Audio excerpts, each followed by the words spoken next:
What's up, guys? Welcome to Threeza Podcast. Today we are going to be discussing transgenderism. It's part two. The part one we talked about Ash Hardell and Grace Hardell, and we discussed a video called Two Genders. And we also discussed a little bit more about gender identity. The whole point of part one was to explain how gender identity took away from the real issue being gender dysphoria.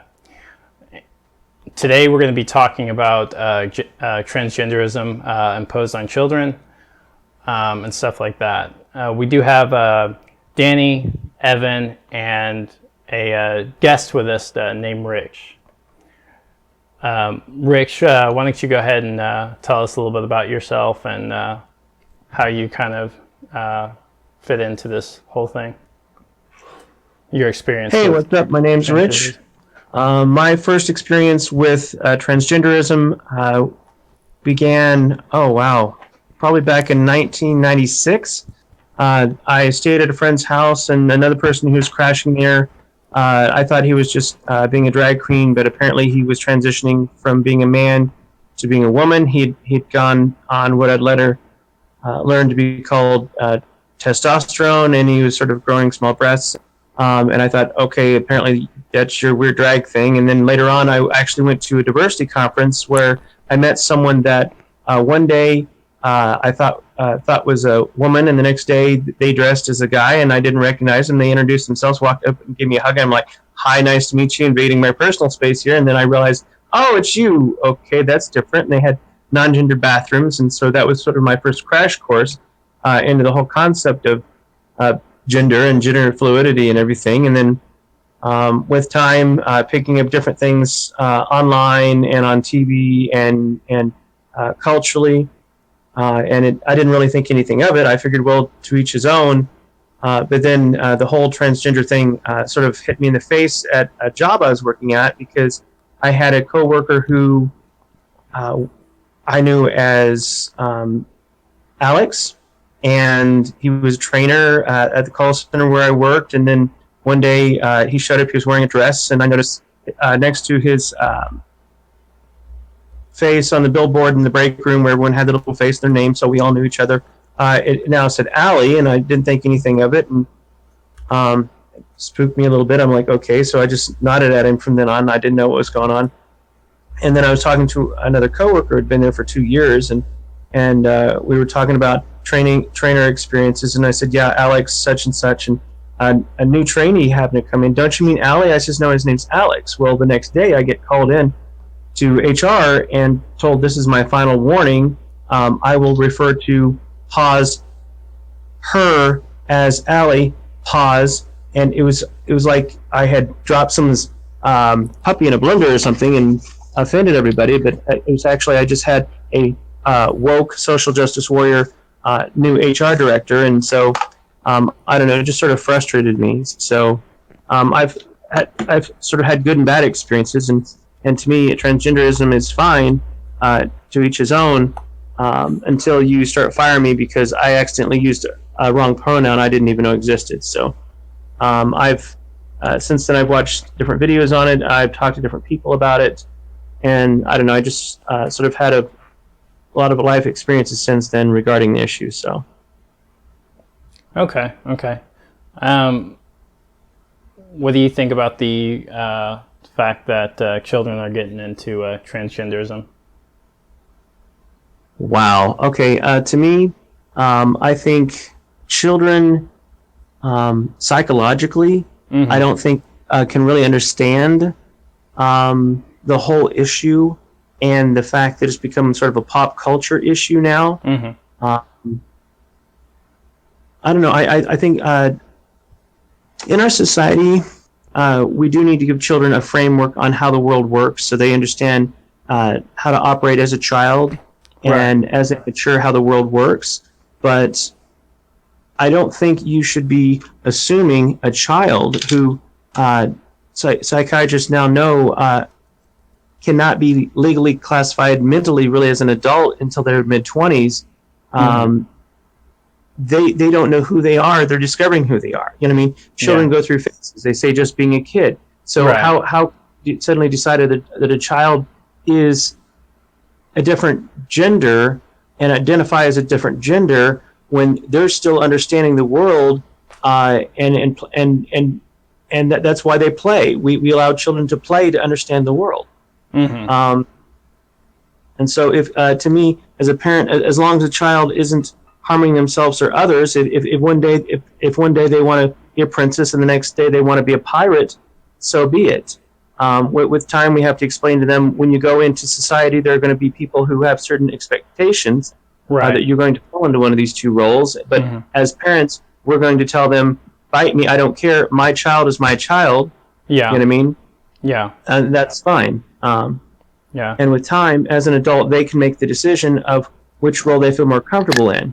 Yeah. So, Yeah. That's, and that's true. to me, I don't know.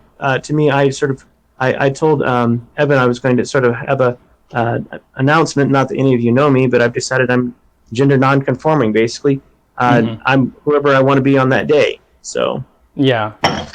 So- Hey, so Caleb, and but to go to the point of then having them take medication, but you're Yeah. probably going to get onto that point. Go ahead. I'm sorry. no, you're good. You're good. So Danny and Evan, what are your thoughts on this? Do you want to go first, Evan? Well, I mean, I would say that I agree with a lot of what he's saying. Yeah. I don't think that an underdeveloped mind, can make that decision anyway, and it's very indecisive. Right. Yeah. I mean, you have a 7-year-old. Mm-hmm. A 7-year-old is going to explore several different, I guess you say several different roles within their own mind. Yeah. And they're going to have a different identity every day. Mm-hmm. And a lot of them are going to be identities that they just simply make up. Yeah. That's very true. I know because of that we're talking about different identities. There's this. I can't remember exactly quite what the word is, but we talked about transracialism earlier, and now we're talking about transgenderism, and now it's a trans species or something like that. So that's a new thing. But a lot of kids who have done that. Well, I won't say a lot, but the ones that I researched, and some of the ones that I was listening to the Heritage Foundation and a couple other doctors have pointed out that there are some kids that are either glad that they didn't have the surgery, adults who were kids who said that they were transgender, explained that they were glad that they didn't have surgery, or some that obviously regretted it. And then there are some that, and I don't quite understand this, who don't change their minds even as kids, and so. But Danny, did you have anything that you wanted to say? I think, and I apologize. I forgot your name, sir. Rich. Rich? Okay, Rich. sorry. Rich. Yeah, Rich, I totally agree with you on pretty much every point you made, and I think there's two things that concern me about this. There's been a change recently where it went from there was a legitimate problem, right, to now it's kind of a trend. Right. And me and Evan have talked about this a lot. It's like being a nerd used to be a real thing, and then it became trendy to be a nerd. And then, as gay rights became such a hot topic, there's sort of people who are genuinely gay or genuinely bi or whatever, and then there's also people who are young and just want to be part of what's popular, and they kind of jump in on the bandwagon.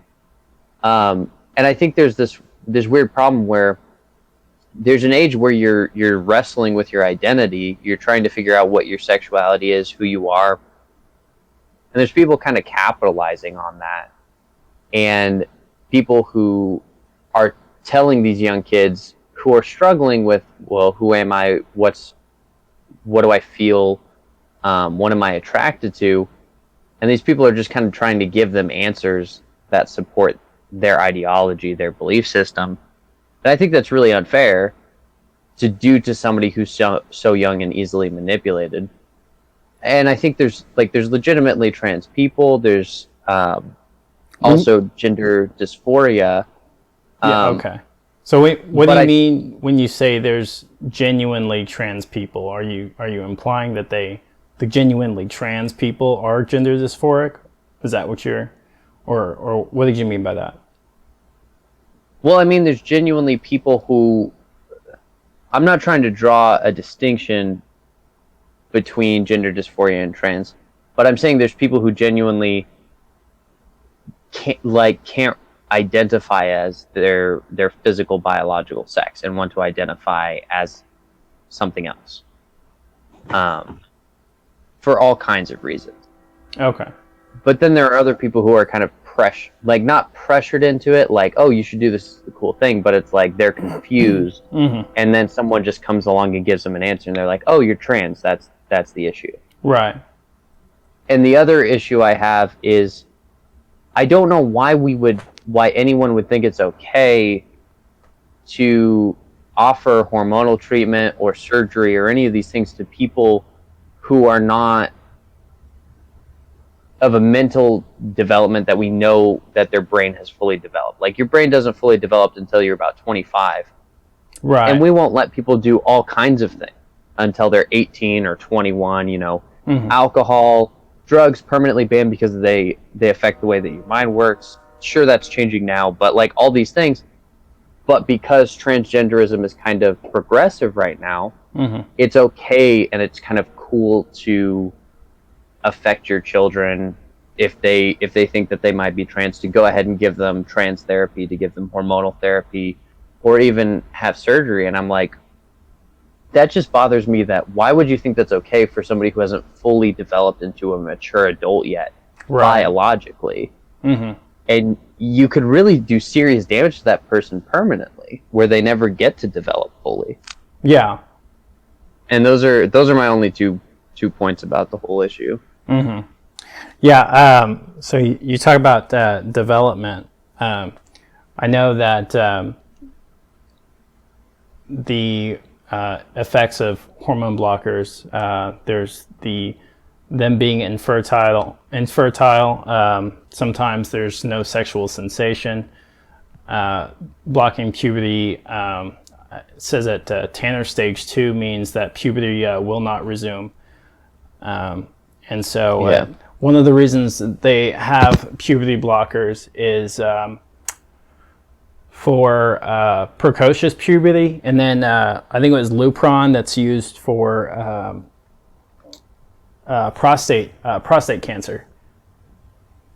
And so precocious puberty is when puberty starts too early.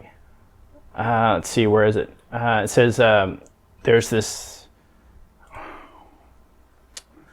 Hold on.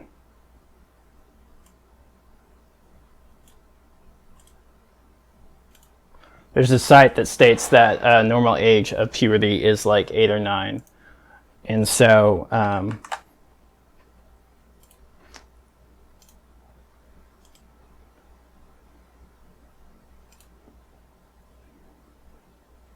it's the puberty too soon. And they talk about CPP. I have the term in my notes, but I can't find it right now. And then there's the, I put a bunch of links about the puberty blockers being dangerous. That's all I've got right now.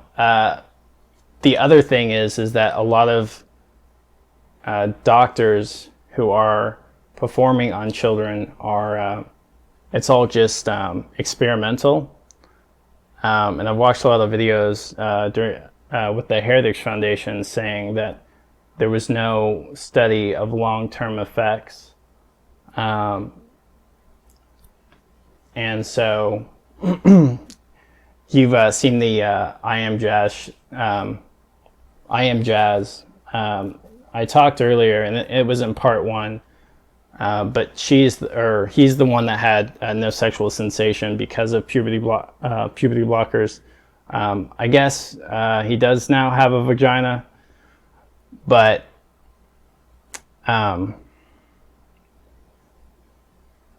yeah. So Well, yeah, there was an entirely different complication though. In Jazz Jennings' case, though. I mean, this was actually this was in the news. It was actually stated by her doctor. yeah. And she went on puberty blockers at age 10. And there was, whenever they went to do the correction surgery, there wasn't enough tissue Right. to work with. So Right. the doctor there was a number of complications afterwards that they were actually very concerned about. Oh, yeah. They, I think they took some skin from her stomach, so that they could make a I don't know what you would call it, but basically a fake penis or a fake vagina, and Yeah. so and because they took it from I think it was her abdominal area got messed up, and they had to do like immediate surgery, and so that's the part that I was saying earlier that was all experimental. Yeah. Yeah. And one thing that's anecdotal is, the day that I read that, when that whole article came out, Yeah. there was another article, literally right next to it. Same day, where basically, they explained all these complications and about how, putting people on a kid on these drugs too soon can cause major complications when you go to do the correction surgery. And there's other similar medical issues that they haven't determined the full impact of. Right. But the next article down was a parent who was having their child taken away by Child Protective Services because they weren't putting their 7-year-old on hormone blockers. Yes. So there was a child even younger. So there's also no standard of practice. And that's the thing. If we object, we know that was the issue with her. Yeah. Shouldn't we? I mean, because I don't think there's a lot of. It's becoming a lot more expansive, but this is still a new issue and it's still a new medical practice. And to be starting, anyone off that young. Right. I mean, that's ridiculous anyway. But now we have the evidence. That it actually is medically harmful and it can be physically harmful. Yeah. Yeah. There's a lot of things. I talked about the doctors performing, doing experiments on children. There's also oh crap. I don't know. I forgot. I literally just forgot what I was going to say. Well, Ty, if I could share a quick thought here. To me, looking at the situation as a child, you're given a binary situation. You're either a male or a female, and they're prescribed roles socially based on that. And then you have someone step in and say, okay, I don't, like, for instance, with me, some days I don't know, I grew up with a very masculine father, not stereotype, but a construction worker redneck that would grab himself, spit, cuss, and chain smoke, and I didn't really identify with that. And ironically, my mom was also, for someone who said, well, you need to raise him as a man. My mom, ironically, didn't follow a strict female social roles. I never saw her wear makeup in my life, and she was a construction worker. But as a child, you're given these two binary roles, right? And if you don't, if I don't feel comfortable being, if I were to follow this thought process of this, I'd call it a fad to some degree. This means suddenly, just because I don't want to be a go hung man, this means I suddenly need to chop off my penis, and get a vagina and go on estrogen until I grow breasts. because I now have to, okay, if you don't fit in the male, then you have to fit in the female. Why do I have to fit in the female? Well, no, because despite the fact that you don't agree with its societal system for society's comfort, you have to pick one of these two. And if you don't like the one we're giving you, then you just have to pick the other one. And to me, this seems insane that for someone who says, well, I don't believe in your system, I don't identify with your system, I don't identify with the social roles you're prescribing to me, why should I then have to continue, why should I have to choose your other option? I mean, if this is about freedom, and freedom in being who you are, and feel you really are, then why do I have to continue to live in your binary system? And it was interesting what, Danny, you mentioned about being trendy. I looking through some of the different research that I did this afternoon, being a trender, you're being trendy, TRENDER, I think it is, where you're being trans, but you're being in a trendy way. And then there's a whole discussion that I ran across where they were talking about gender dysmorphia, I think it is, right? Dysphoria. Dysphoria, I apologize. My writing's a little bit fuzzy here. Dysphoria, where you have to think, where you have to have an issue with you identifying with a gender role, whether or not you're trans or not, or whether or not you can just be trans, and sort of like whether or not you're being a pure, I don't know, sort of like whether or not you're being a pure trans or you're just being a fad trans. And so I didn't really realize until I spent a couple of hours researching this, how much of this just seems almost like existing on Twitter. And when you talk to people who have been trans for 40 years and some who chose to reverse their surgery and some to stay with their surgery, but then like I shared, decided to just be themselves, irregardless of what their physical appearance may dictate. I don't know. I think a lot of this is theoretical, and we need to look at it as theoretical, but a lot of people are taking what they see online as carte blanche and being reality, when to me, whoever you want to be, you can be that as long as you're not harming someone. Right. If you're going to be free, be free. Why continue to be enslaved and tortured by a social system that just doesn't work for you? So. Yeah. No, I do agree to a certain extent. I do think that, you know, you're free to do you. My whole thing with this is that I don't necessarily like the fact that you know, kids are being taken away from their parents or something like that. There's this girl in the Heritage Foundation where she said she couldn't make a decision for her kid. There's something called rapid onset gender dysphoria. And I learned that YouTube videos and other things on social media are contributing to rapid onset gender dysphoria. And so when you have stuff like that, that's, in my opinion, where it becomes an issue. These people that do have rapid onset gender dysphoria are, most of the time, they are kids. They're usually about in their teens, and they're trying to get these surgeries or other things. And so whenever they're harming their bodies, so to speak, castrating themselves or whatever, or chemical castration, which would be the puberty blockers, or the, and then we're not, you know, the doctors aren't explaining the risks or anything like that, because sometimes, a lot of the time they don't. The doctors will just say, you know, it's fine, or even if it's not the doctors, it'll be other people that'll be just like, you know, you can reverse the process, and you know, that's not true.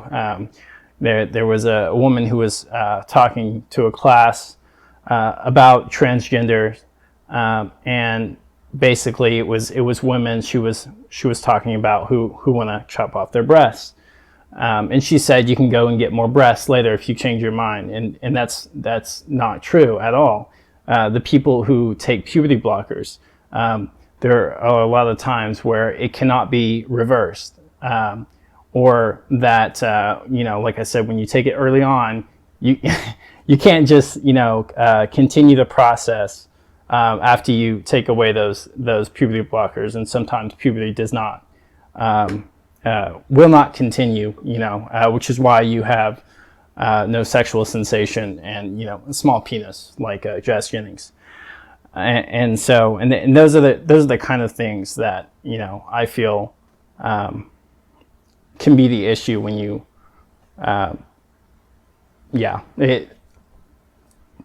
it is the Right. issue because of this ideology and stuff like that.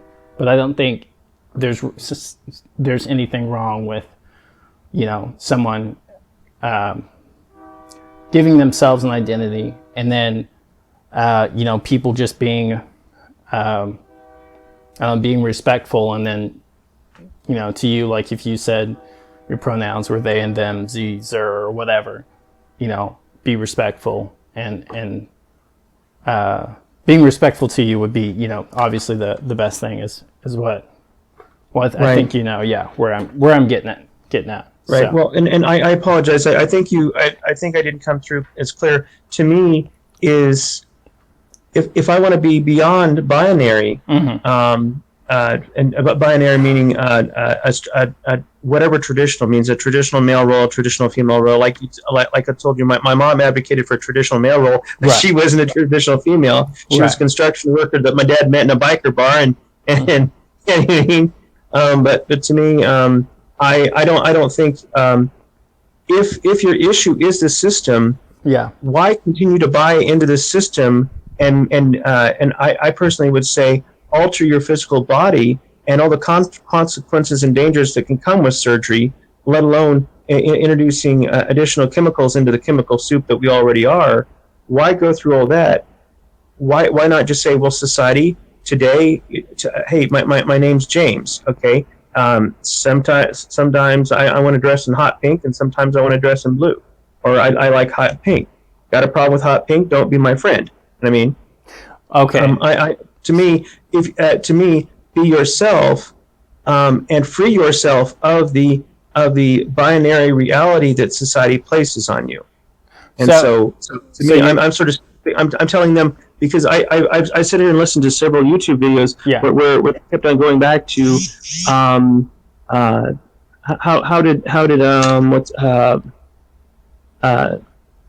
what's his name? Good Lord. I even listened to he and his fiance talk. He's been 7 years on T and like 2 years post top and bottom surgery. Okay. He kept on talking about being insecure and having to fit into molds. I'm like, okay, if your issue is the mold, don't be in the mold. You know what I mean? I've always been one of the people, they say, someone who who colors outside the box.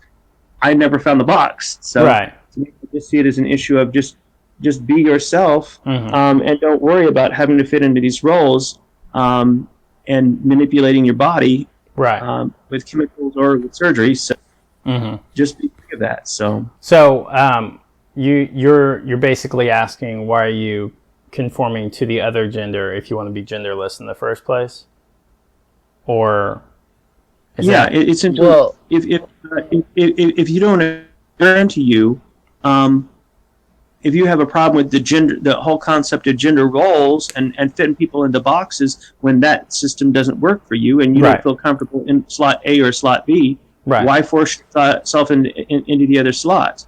Because I listened to several hours today from actually probably about 4 hours of interviews and online YouTube videos, and then also a series conservative like the Heritage Foundation Yeah. on Russian TV that Mhm. looked at people who said, "How do I want my psych spec?" I think you'd also seen that, Yeah. and how they'd had people who'd reversed back to the original gender biologically, and then a woman who'd been male to female and lived as female for 44 years, and she essentially said, "Well, people just need to be themselves.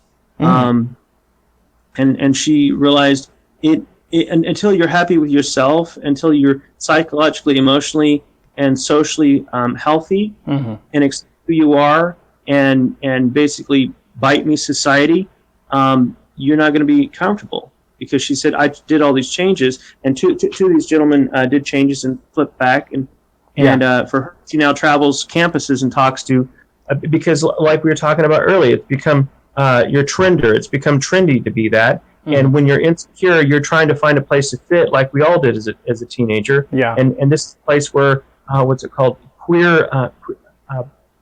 Gender queer. Thank you, gender queer. I'm gender queer. Well, if I don't feel like, if I'm a girl and I'm more of a tomboy, or I don't really fit between a tomboy, or I'm not I'm not into feminine thing, or I'm not a lipstick lesbian, or one of the other categories.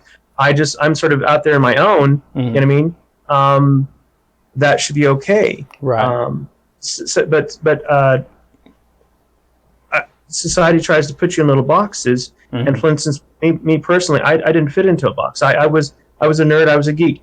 I thought it was dumb that people knew what pop culture was. They should know who Angela Merkel was and be able to name Reagan's cabinet. You know what I mean? And so yeah. Okay.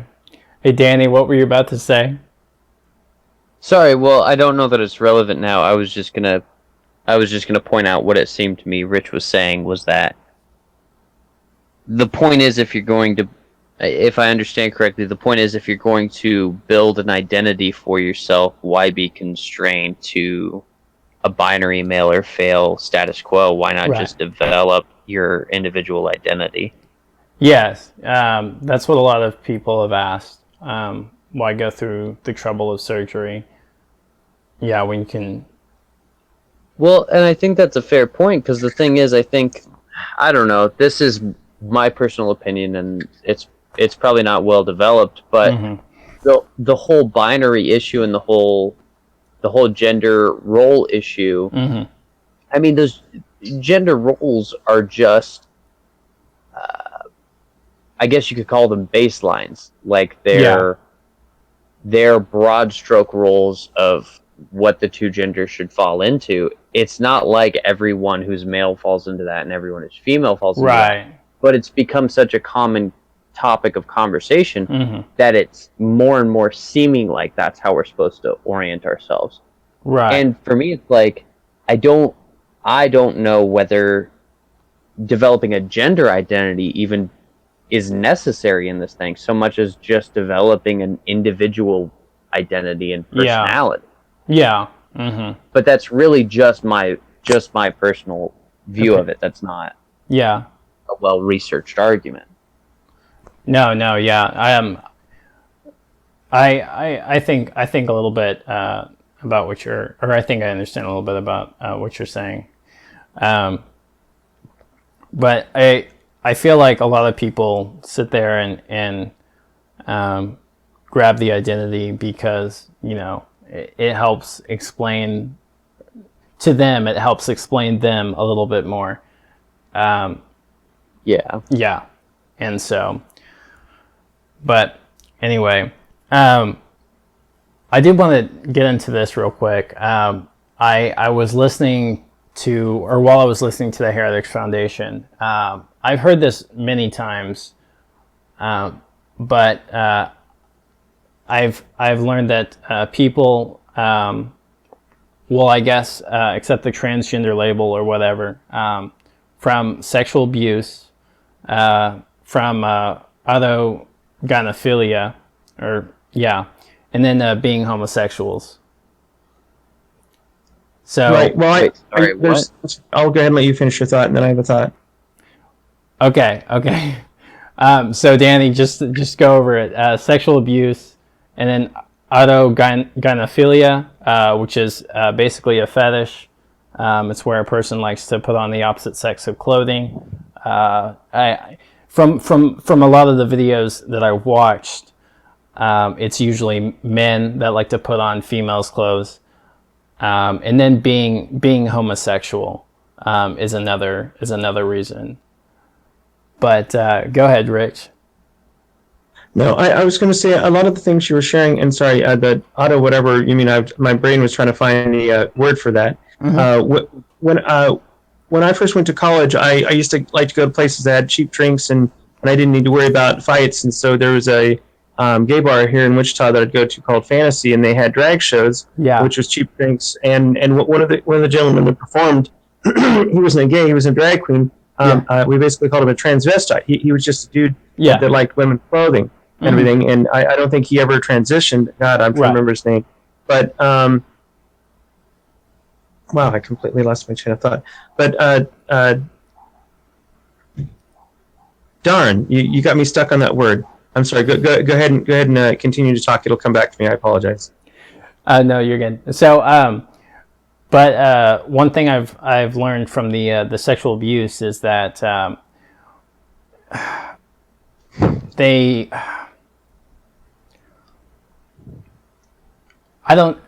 from what I've watched at the Heritage Foundation, they've always talked about how the young people who were sexually abused were always asked, or I guess had thoughts in their head about, if I was the other sex, maybe this wouldn't have happened to me, and stuff like that.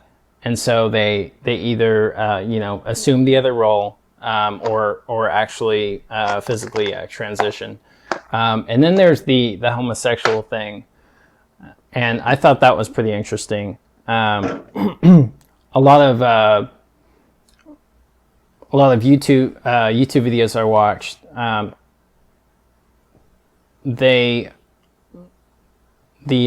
kids or teenager or whatever would talk about how they didn't understand the fact that they could be, I guess, gay or whatever, and so they thought that since they like the same sex, that they should be the other gender.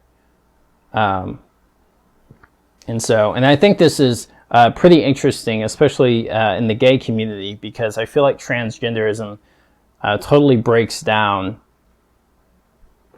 the act of being gay and stuff like that, because it's trying to totally get rid of genders or whatever. Well, I won't say that it's trying to get rid of, but I will say that it just kind of in a sense, like melds everything together, and understanding sexuality is a little bit actually more confusing when you have people who are trans and stuff like that. Well, I don't know. Reminiscing back on some of the gay history that I'm aware of, and being part of that community for quite a while, being trans, being gay was being a male attracted to male or female attracted to female. Right. It dealt with attraction, and of course you could have sort of a fluid gender role, whether or not you're more masculine, more feminine. Just as right. if you're a cis male, which means you're biologically a man, you identify as a man, and you're attracted to women. When actually, no, I take that back. I'm conflating all this. But basically, good Lord, sorry, too many things to go into one podcast here, because you have a cis male is basically you identify with a typical male role, but you can be a straight cis male, or you can be a gay cis male. To get back to the point of the trans and the gay,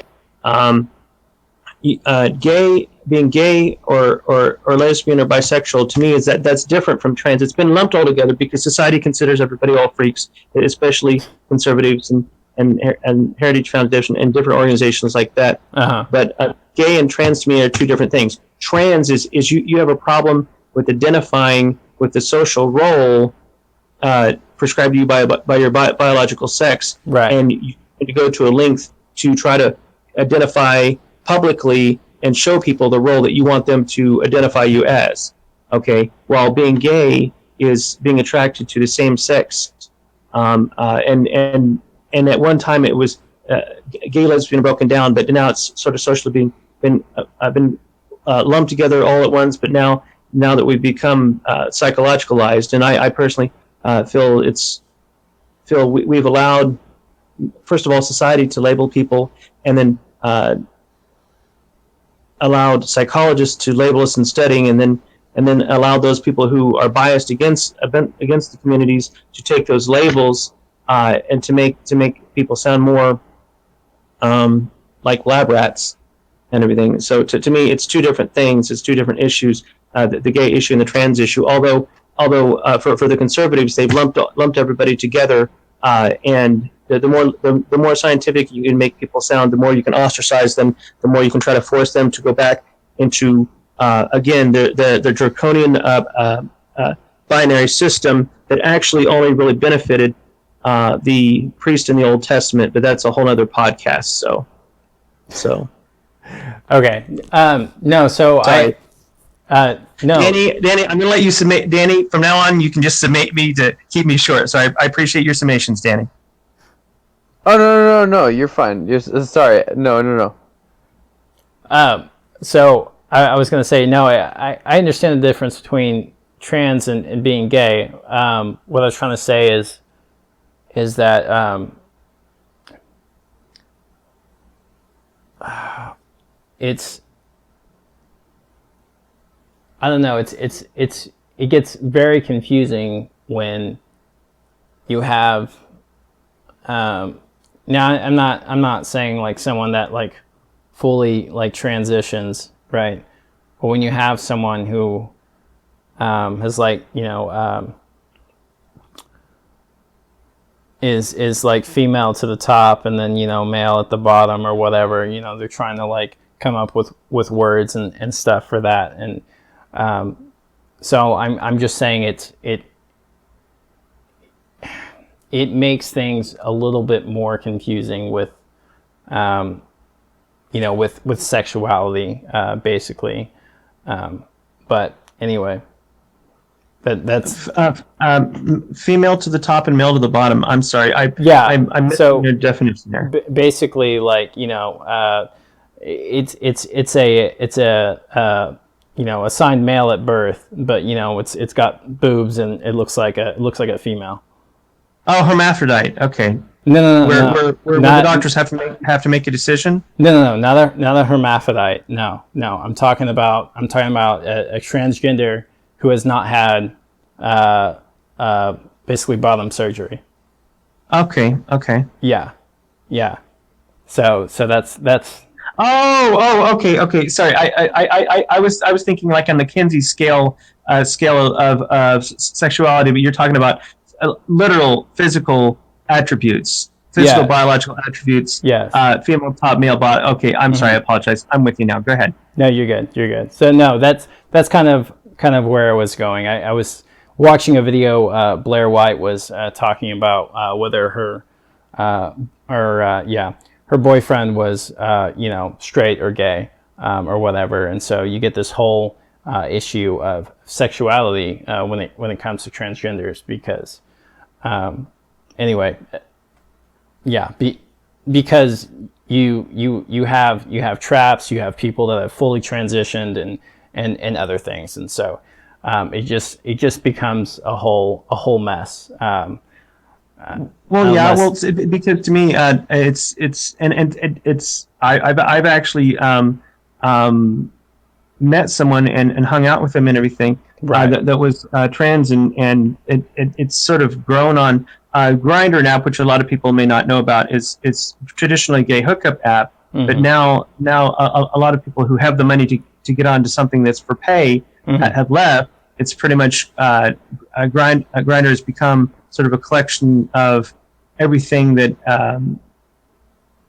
a lot of the more commercial sites don't really want to deal with. And so I've met several trans people and talked to them, and I now understand that your social role, the role socially that you identify with, and who you want to sleep with are actually two different things. Yeah. And you know what I mean? So I understand what you're saying. It can become messy. Like, for instance, I was talking to someone and they were a male to female, and so automatically, being the grown-up conservative person I was, I just automatically assumed, well, if you're a female, that means you want to sleep with a male. And they said, well, no. I said, well, or if you're male becoming a female becoming a male, but you want to sleep with females, why didn't you just say a female? You know what I mean, well, because I didn't want to be a female. I wanted to be the male dominant. You know what I mean, anyway, so it's just Yeah.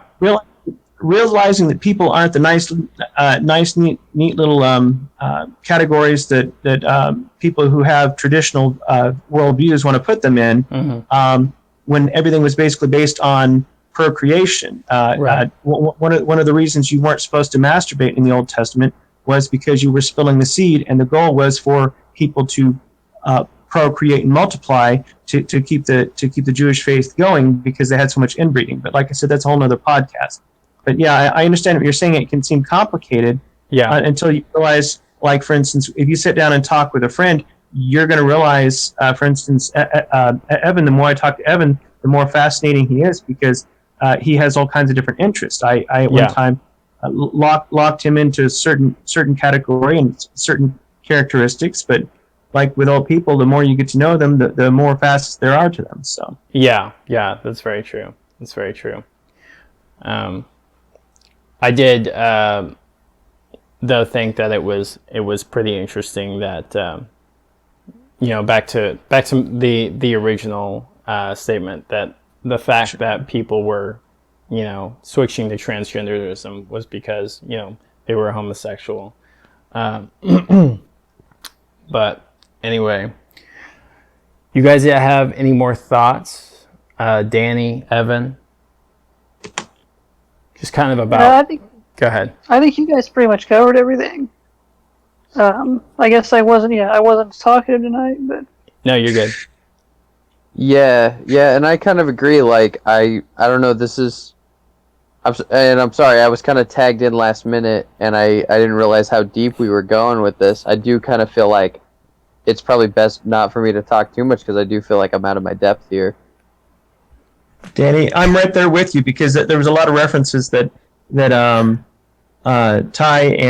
had made that I'm like, whoa, hello, yeah. It's sort of like showing up to class on the third week of class, and they're talking about deontologicalism. I'm like, I thought this was algebra. Yeah, I turn to me, man. I'm right there with you. I'm sitting there going, chill. I got to Google that. Okay, now I'm with you. I mean, because I have some, I have some thoughts about where we started out with children, and I definitely think there's like a limit of what should be allowed until they're fully developed. Right. And I'm right there with you.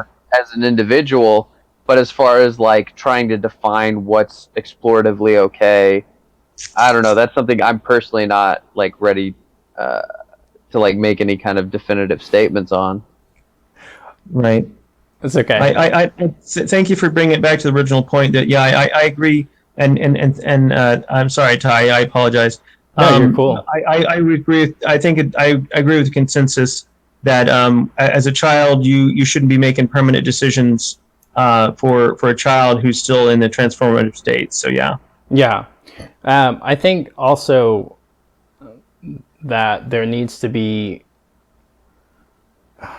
people definitely need to look at the research, because when you have, a woman sitting in a classroom telling them that, they can just reverse it all if they don't want it, and it's a complete lie, then that's obviously a major problem. And I think, I think there's been doctors who, I guess it's been the hospital. The Heritage Foundation referenced hospitals that are afraid to get sued, I guess by not doing the surgery or whatever. And so I know that can be a real issue. And so, right, and yeah, and the Heritage Foundation, well, go ahead. I don't know. It's interesting that you'd mention them, because to me, I'm glad that the information's coming out. Yeah. And that's the same way it was with the Russia Today. Mm-hmm. The documentary that we saw, we both looked at that today and went, Russia Today, Russia connecting to the Orthodox Church, advocating a conservative worldview to the voting block of that's a whole nother podcast and everything. But Oh, wow. it was good to see. Oh yes. Oh my God. I could give a small lecture on that. But anyway, so but it was good though to see the perspective of people who realized this was a mistake, and to look at it from the point of being trendering or and everything. But the Heritage Foundation is Koch brother funded, and that's a whole other podcast. Okay. So yes. Okay, I got you. So, but it is good for having been a former college debater to go to an organization with a set agenda to get the other side of what I think a lot of us have agreed is only getting one side on one side of the coin on the other extreme as well. So I'm glad we're having a balanced look at this, and as when I look at everything, usually somewhere in the middle is where reason is. So I that's will. a very good point. I will admit that I noticed that, and I don't know if it's because they were older or what, but they did not understand the difference between the word transgender and transsexual. They didn't understand the difference between sex and gender. And I feel like when they're giving, especially doctors like that, because a lot of them were doctors, and then one of them was Walt Hare or something like that. Walt Hare. He's a Hare, yeah. Actually in that documentary, in the RT documentary, that was interesting. Obviously, he meant that he basically is now an activist, and he said he doesn't tell people he's an activist. Right. And basically, he went from being a male to becoming a female, then back to becoming a male to becoming a fundamentalist Christian. Who obviously you could tell from that documentary that he strongly advocated being traditional in every way. And it was good though that he was reaching out to people who realized this was a mistake. But I sort of having grown up independent fundamental Baptist, where Pat Robertson was liberal and Jerry Falwell, these are names that don't exist anymore really because they passed away, except for Pat Robertson. But basically, women had to have short skirts, men had to have 1950s haircuts, and everyone had prescribed social roles, period. And if you deviated from these, you got to be beat in the street, which I've been a victim of. Like, I think I didn't share that in my intro, but I have been a victim of being beat, fired, and ostracized and banned from places because I didn't prescribe to the traditional role for my gender. And so, it was interesting though to have his perspective of reaching out to people who are insecure. I just hope when he reaches out to people that are insecure, he actually reaches out to them with someone they can relate to, and doesn't automatically try to get them to repent and drop to their knees and in the name of Jesus confess and repent and become a child of God. So no, that's understandable. But I like I was saying, I do feel like they need to understand the terms. Amen, brother. You're making a witness. Amen. Especially doctors, giving out. Oh my goodness, yes. Giving out that kind of information, they really do need to be informed, because transgender is it is an umbrella term, and it's not. And like I said in the part one, it includes transsexuals, gender identity, and transvestites. And transvestites also, that word includes a drag queen and drag kings and stuff like that. And which in the gay community it doesn't, because we break it out that you have transvestites. To them, that's anybody who violates the conservative prescribed social norms, obviously, and you know what I mean. You have drag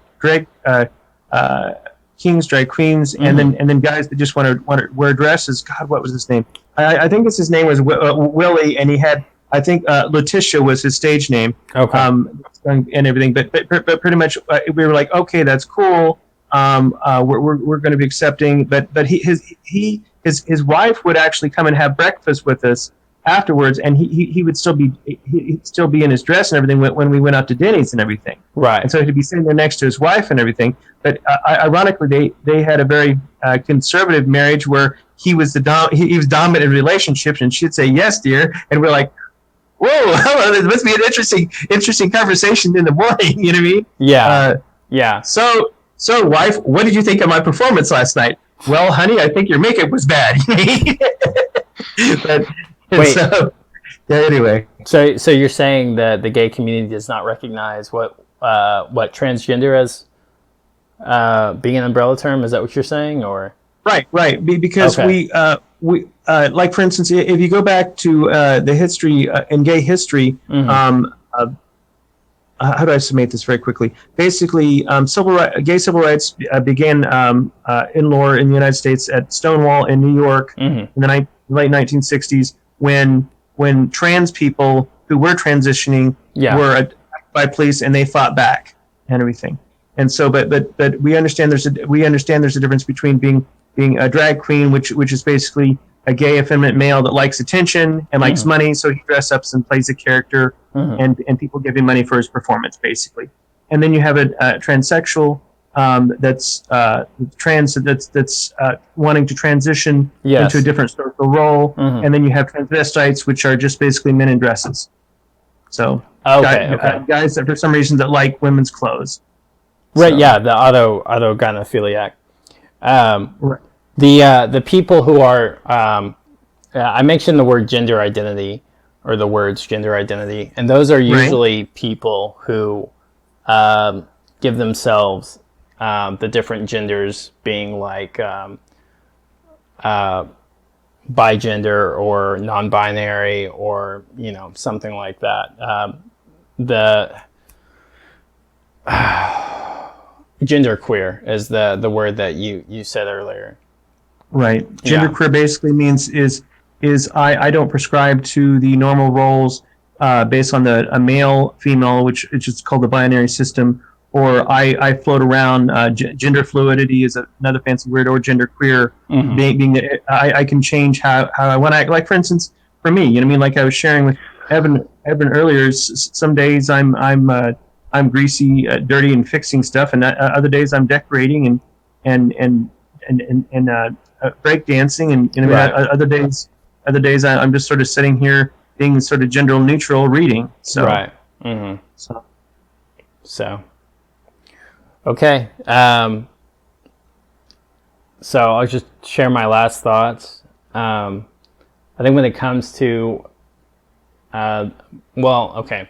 so I think the issue that society needs to focus on with transgenderism is gender dysphoria, and because it's a psychological issue, and because there's a lot of other different things that go into gender dysphoria, and I think having people taking away from that are a problem. And the important thing that we need to do is really get all of this flushed out and straightened, because if we don't understand the terms and what the differences are, then we're gonna have more problems. I think we'll also have issues with rapid onset gender dysphoria as well, with teenagers and stuff like that. There's a difference between, actually looking in the mirror and being like extremely, I don't know what the word is, other than having, dysphoria. But I'm talking about like crying or actually just hating parts of your body, because you feel like they are not supposed to be, or they're not a part of the gender that you say that you are, and I think that can be that is obviously a real issue, and having people take away from that will cause more problems. So, any other thoughts?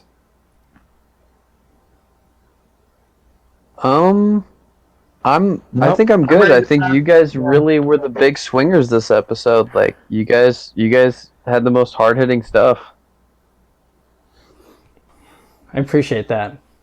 Thank you. Well, Yeah. thank you, Danny. I'm glad you found some meat in my soup. So